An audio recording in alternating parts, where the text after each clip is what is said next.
সকলের তরে সকলে আমরা নামের এক স্বেচ্ছাসেবী সংস্থার তরফ থেকে একটি বনভোজনের আয়োজন করা হয়। মূলত এই স্বেচ্ছাসেবী সংস্থা শুরু হয় করোনা মহামারীর সময় থেকে। মূলত লকডাউন হওয়ার সময় থেকেই রাস্তার ভবঘুরে মানুষ থেকে শুরু করে অসহায় পরিবাররা খাওয়া দাওয়ায় চরম সমস্যায় পড়েছেন।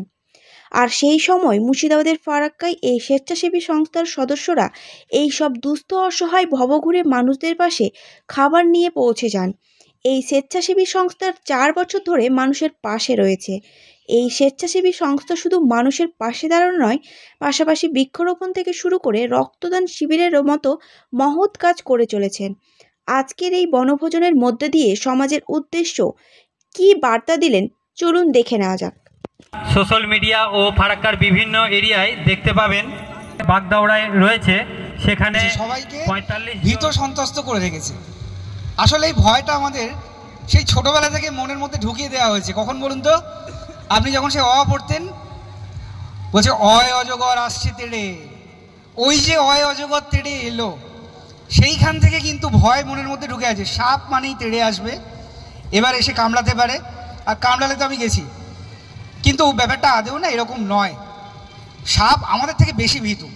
আমরা যেরকম হাত তুললাম, আমার কথা তো সাপটা শুনতে পাচ্ছে না। যদি এখানে থাকতো বা আশপাশে যত সাপের কাছে যদি আওয়াজ পৌঁছানো সম্ভব হতো, ওরা বলতো আমরা আপনাদেরকে বেশি ভয় পাই, আপনারা আমাদের আশপাশে আসবেন না।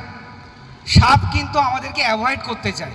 তার মানে কি, যদি ওই জঙ্গল থেকে একটা সাপ এদিকে আসছে মনে করুন, হঠাৎ করে দেখলো আমরা এখানে মানুষজন দাঁড়িয়ে আছি, ও কিন্তু সঙ্গে সঙ্গে ব্যাক করে চলে যাবে সেফ জায়গাতে।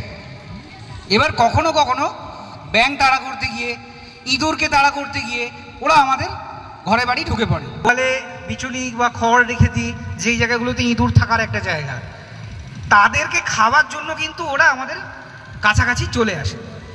এই চলে আসাতে বিপত্তিটা হয়ে যায়, কেউ সাপ মেরে ফেলে। যে প্রথম আমাদের লকডাউন যে শুরু হয় 2020 লকডাউনে, আমরা সেই থেকে আজ পর্যন্ত প্রতিনিয়ত করে আসছি।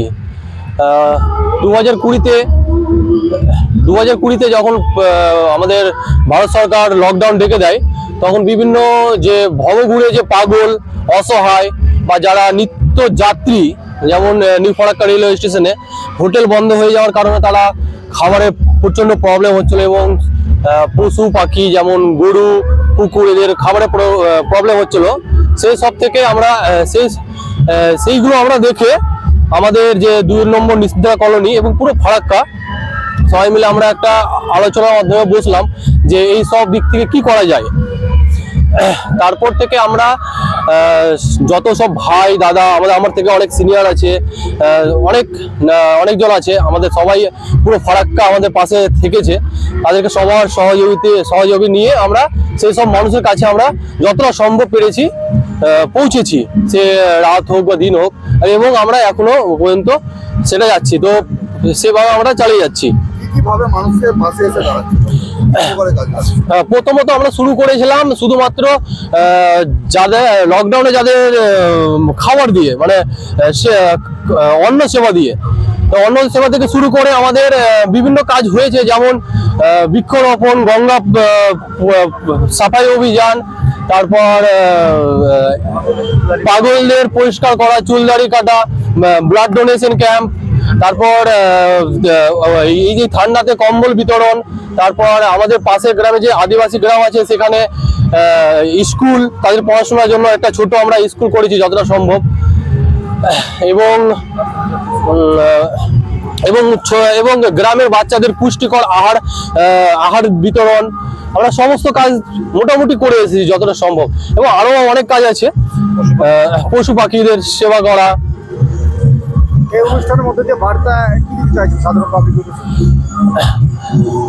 এই অনুষ্ঠানের মাধ্যমে দিয়ে আমরা বার্তা এটা দিতে চাইছি যে আমরা যাতে সবাই একসাথে, যাদের প্রয়োজনীয় মানুষদের পাশে দাঁড়ানো সর্বদা, যেভাবে আমরা দাঁড়াচ্ছি, আমরা জানি যে আমরা যদি দাঁড়াতে পারি তো সবাই দাঁড়াতে পারবে। শুধু চেষ্টা করলে সমস্ত কিছু হবে, এটাই জানা চাইছি। আমার নাম অমিত মন্ডল।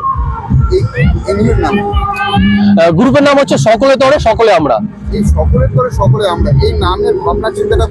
আচ্ছা, নামের ভাবনা চিন্তা আমাদের গুরুজন কেডি স্যার আছেন, উনি নামটা আমাদের দিয়েছেন, সিলেকশন করেছেন। হ্যাঁ।